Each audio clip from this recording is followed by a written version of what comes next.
अब बच्चा लोग सब टनाटन। कल हम लोग क्या क्या पढ़े थे?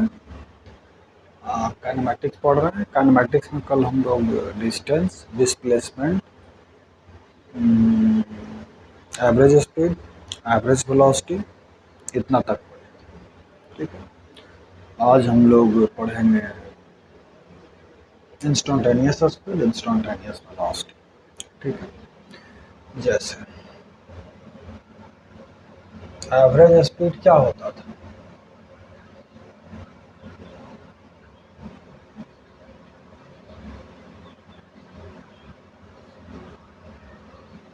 Delta S by delta T. कल ये बताया तो वह delta S is distance travel या delta T is total time. इसमें अगर हम लिमिट ले लें where delta t tending to 0, then this average speed becomes instantaneous speed, which will be equal to limit delta t tending to 0 del s by del t is equal to, as per definition of differentiation, limit delta t tending to 0, तो यही ना होगा। ये equation अब आप क्या करिएगा यार। इंस्टेंटेनियस स्पीड क्या होता है? जैसे कोई पार्टिकल पॉइंट ए से बी तक गया है ना, तो किसी पर्टिकुलर इंस्टेंट ऑफ टाइम पर, जैसे T equal to 1 second, 2 second, 3 second, 4 second, तो T equal to T second पर पर्टिकुलर किसी पॉइंट पर इसका स्पीड जो होगा वो इसका इंस्टेंटेनियस स्पीड बोलते हैं उसको। ठीक है, अब एवरेज वेलोसिटी क्या था?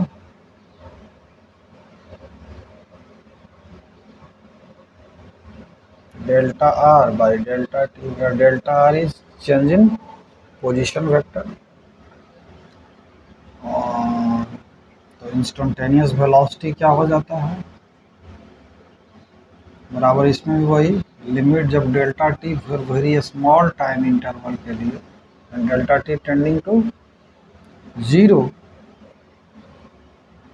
Del R by del T is equal to हो जाएगा D R by D T, where R is position vector of particle. जैसे इसी को अगर हम ऑब्जर्व करें, एक्स एक्सिस ले लिया, वाई एक्सिस, तो फ्रेम में लेना जरूरी है मोशन का स्टडी। टी टाइम पर में ये है पोजीशन, फिर किसी टाइम पर में ये है पोजीशन, फिर किसी टाइम पर में ये है पोजीशन। पोजीशन R1 था, R2 हो गया और ये R3 हो गया, तो इसका पोजीशन क्या है? हर समय पार्टिकल का, कभी यहाँ था पार्टिकल, यहाँ था पार्टिकल, कभी तो यहीं था पार्टिकल, है ना। पोजीशन हर समय इसका क्या कर रहा है? चेंज कर रहा है। तो time rate of change of position vector with respect to time is called velocity vector, या इंस्टेंटेनियस वेलोसिटी को वेलोसिटी भी बोलते हैं। ठीक है, कहीं कर दे कि वेलोसिटी इसका ये है, समझ जाइए इंस्टेंटेनियस वेलोसिटी की बात हो रही है। ठीक है, ठीक है। अब इसके बाद जब आते हैं average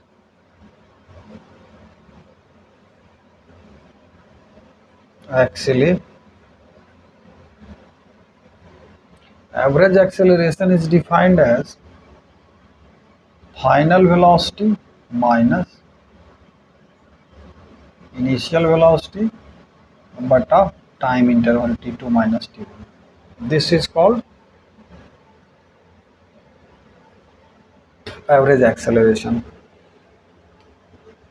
At time t is equal to t1, अगर वेलोसिटी ऐसा ना, इसको 1 ही लिखिए और इसको 2 लिखिए, v2 माइनस v1 कर दीजिए, थोड़ा ज़्यादा समझ में आता है। t1 टाइम पर वेलोसिटी क्या है? v1 वेलोसिटी कहने का अर्थ क्या? Velocity vector. और t2 टाइम पर वेलोसिटी क्या है? v2 है। तो change in velocity vector divided by जो टाइम लगा उस चेंज होने में, उसको, उन दोनों के रेशियो को हम क्या कहेंगे? Average acceleration. ठीक है, these are defined physical quantity. और ठीक इसी पैटर्न पे इंस्टेंटेनियस एक्सेलरेशन क्या हो जाएगा? हो जाएगा limit delta T tending to delta V by delta T, delta V by delta T बराबर क्या हो जाएगा, D we by D T. This is instantaneous acceleration, या सिर्फ इसको एक्सेलरेशन भी बोलते हैं। एवरेज बोलने का मतलब ये वाला टर्म हो गया, इंस्टेंटेनियस बोलने का मतलब पर्टिकुलर किसी टाइम टी पर एक्सेलरेशन इसका क्या है। ये तो सारा का सारा डिफाइंड फिजिकल क्वांटिटी है, बड़ा सिंपल है। ये जब डिफ्रेंसिएशन हम पढ़ा रहे होंगे तो बताए होंगे कि लिमिट जब delta x tending to zero करते थे तो del y by del x हो जाता था d Y by d x. ठीक है, अब जरा हम लोग चलते हैं one dimensional motion.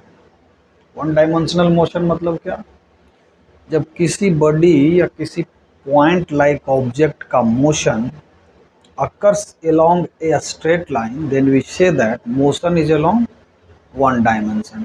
Two dimensional motion किसको कहेंगे, जब motion occurs in a plane, जैसे सर्कुलर मोशन, प्रोजेक्टाइल मोशन, ये सब मोशन कैसा है, टू डायमेंशनल मोशन। और थ्री डायमेंशनल मोशन क्या होगा, when motion occurs in a space। उस सारा हम एक एक करके डिस्कस करेंगे। सबसे पहले हम लोग चलते हैं वन डायमेंशनल। ये डिफाइन जो किए हैं फिजिकल क्वांटिटी सब, distance, displacement, average speed, average velocity, instantaneous speed, instantaneous velocity, average acceleration, instantaneous acceleration. अब जो इंस्टेंटेनियस स्पीड होता है और इंस्टेंटेनियस वेलोसिटी का अगर मैग्नीट्यूड ले लें तो वो क्या हो जाएगा, इंस्टेंटेनियस स्पीड। और कुछ बात तो क्लियर ही होगा कि स्पीड कभी नेगेटिव नहीं होगा,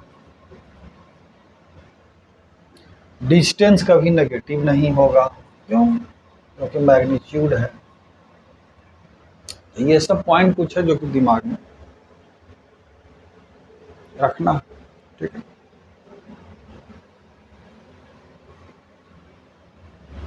चलिए अब आ जाते हैं हम लोग one dimensional motion. One dimensional motion में तो हम बताए कि when motion occurs along straight line, जैसे सपोज कोई पार्टिकल एक्स एक्सिस के अलोंग मूव कर रहा है, जैसे ये पार्टिकल ये इस डायरेक्शन में मोशन, इस डायरेक्शन में एक्स एक्सिस। ठीक है, t is equal to t one time पर पार्टिकल यहाँ है, t is equal to t two time पर पार्टिकल यहाँ है ना। तो इसका एवरेज वेलोसिटी क्या हो जाएगा बउआ, मान लेते हैं कि यहाँ पर ही x2 है और यहाँ पर ही x1 है। ऑरिजिन कहीं होगा, कहीं इधर पीछे है, चलो यहाँ है ऑरिजिन मान लेते हैं। ठीक है, तो एवरेज वेलोसिटी क्या हो जाएगा इसका, x2 माइनस x1 बटा t2 minus t1। This is equal to delta x by delta T, where del X is displacement और delta T is time elapsed in that displacement. अब इसका इंस्टेंटेनियस वेलोसिटी क्या हो जाएगा वो, v इज इक्वल टू सीधा सीधी D x by D T, या इसको वी एक्स से भी रिप्रेजेंट करते हैं। V X is equal to D x by D T. X axis के लॉन्ग चल रहा है तो यहाँ आई कैप लगा सकते हैं वी एक्स, या फिर नहीं भी लगाते हैं, इम्प्लॉयड है कि डायरेक्शन जो है पॉजिटिव एक्स एक्सिस के लॉन्ग। क्लियर है।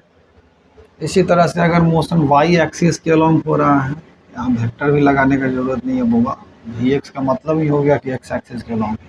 वी वाई क्या हो जाएगा बोगा, instantaneous velocity along Y axis या velocity along Y axis D Y by D T.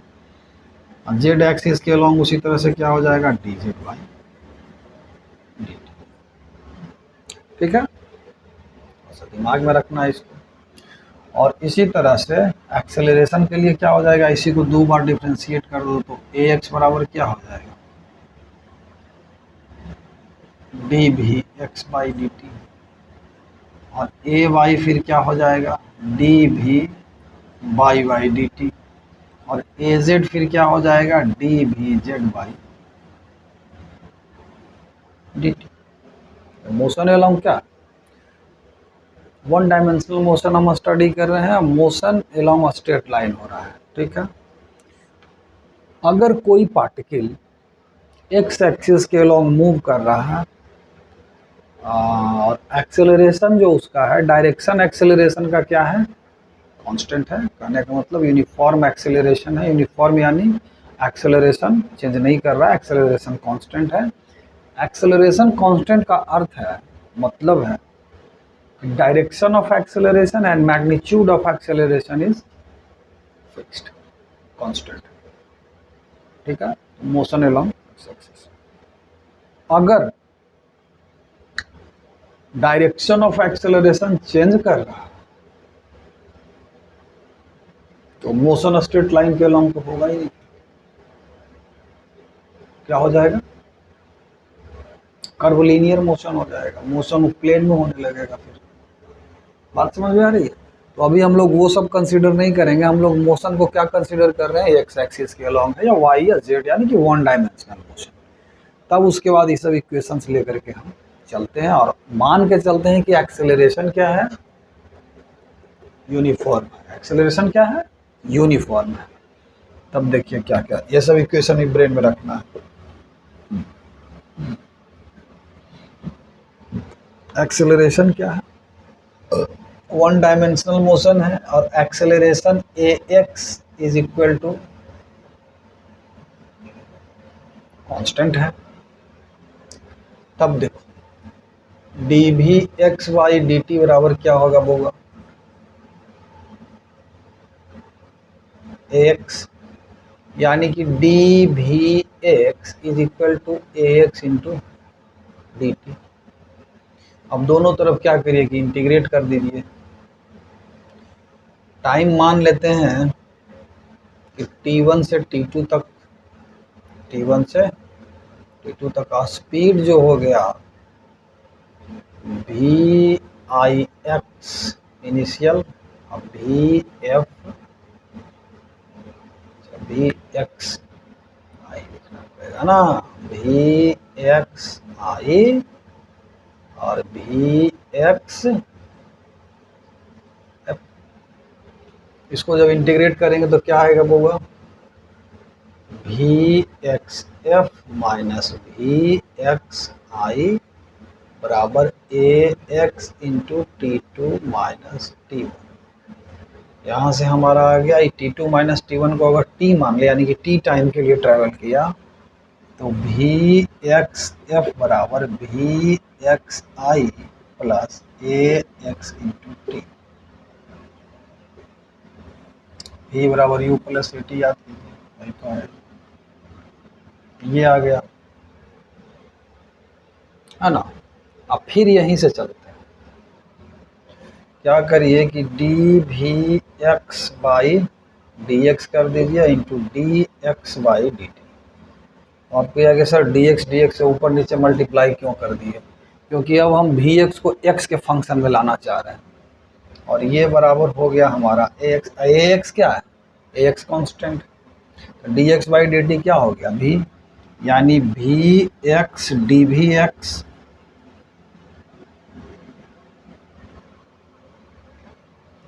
We x D we X बराबर A X D X. Confuse मत करिएगा, ए एक्स कॉन्स्टेंट है, ठीक है।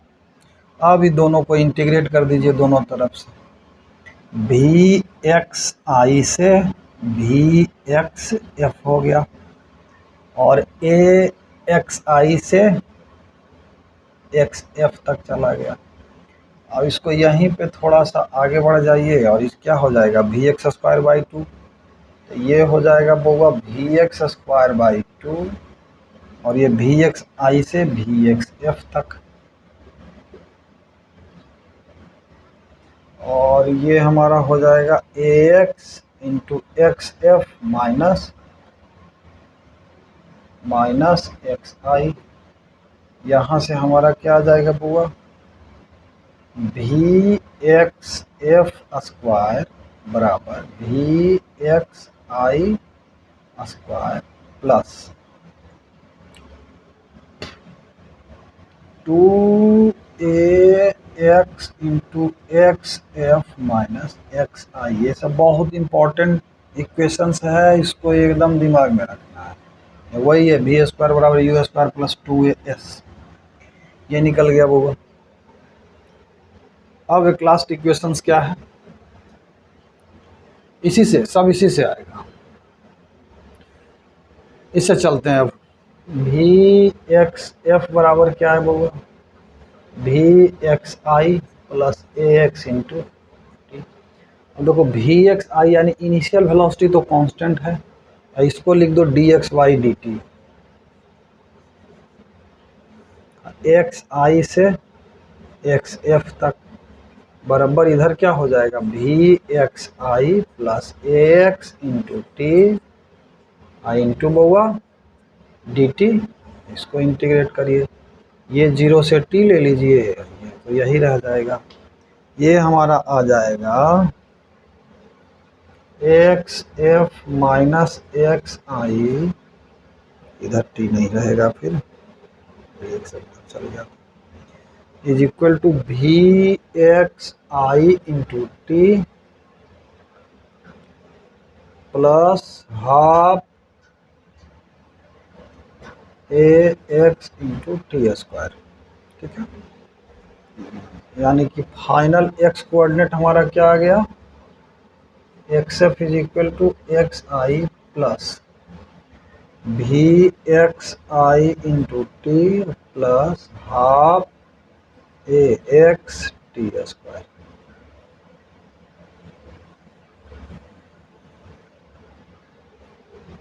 ये एक इक्वेशन आया बुआ, ये एक इक्वेशन आया बुआ, और ये एक इक्वेशन आया हुआ, एक्स एफ बराबर x i v x i t plus half a x into, सारा इक्वेशंस को ब्रेन में रखना। ये सारा इक्वेशंस कब वैलिड है, जब ए एक्स बराबर क्या मान के चले, कांस्टेंट।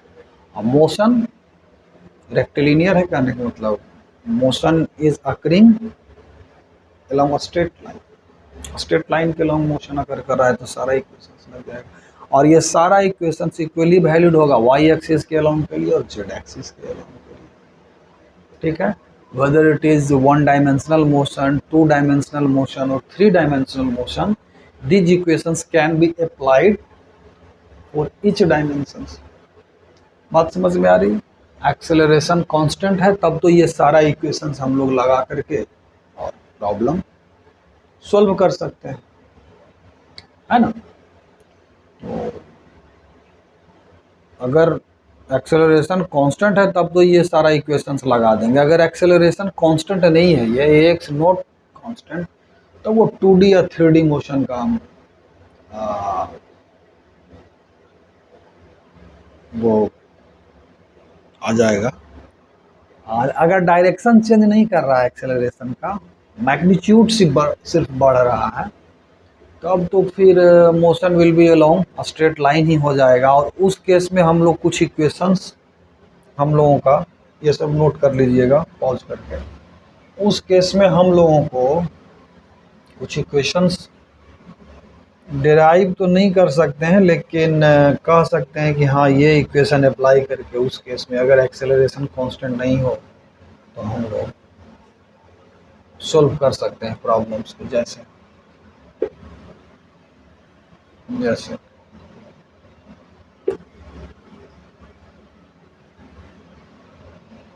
जैसे x not equal to constant, मतलब एक्स कांस्टेंट नहीं है, तो उस केस में देखिए भाई d we x by D t is equal to A x, और इस केस में हमको अगर वी एक्स निकालने के लिए कहे तो डी वी एक्स बराबर हो जाएगा A x into d T, और ये इंटीग्रल इक्वेशंस हमको याद रखना पड़ेगा, और इससे अगर ए एक्स टाइम के फंक्शन में दिया हुआ हो तो वी एक्स हम उसका फाइनल वेलोसिटी किसी टाइम टी पर क्या होगा वो निकाल सकते हैं। अगर डिस्टेंस के फॉर्म में निकालना है तो वही वाला d we x by d x i into d x by D t is equal to A x into d t हो जाएगा, और ये हो जाएगा we x D we x अब बराबर सॉरी ये यहाँ डी टी तो नहीं आएगा ना, बराबर तो ए एक्स ही है, तो ये हो जाएगा A x into d x. और ये इक्वेशन हम लोग कब अप्लाई करेंगे, ये इक्वेशंस है इंटीग्रल इक्वेशंस, और ये भी इक्वेशंस है। ये इक्वेशंस हम लोग कब अप्लाई करेंगे, जब acceleration as a function of time दिया हुआ हो, वेलोसिटी निकालना हो। ये इक्वेशन कब अप्लाई करेंगे, जब acceleration as a function of x दिया हुआ हो और वेलोसिटी निकालना हो। इन सब इंटीग्रल इक्वेशंस का उपयोग कर सकते हैं। और इसका उल्टा भी कि अगर x as a function of time दिया हुआ है तो निकालिए, उससे डिफ्रेंशिएट कर दीजिए उसको एक बार, तो निकल जाएगा क्या, वेलोसिटी। फिर डिफ्रेंशिएट कर दीजिए एक्सेलरेशन, ठीक है, उल्टा भी प्रोसेस चल सकता है। तो ये सब इक्वेशंस याद रखिएगा। अगर एक्सेलरेशन कांस्टेंट नहीं है तो इंटीग्रल इक्वेशन अप्लाई करेंगे, ये वाला वेरिएबल एक्स है, एक्स वेरिएबल है, तो ये इक्वेशन से अप्लाई करेंगे, ठीक है। अब बुआ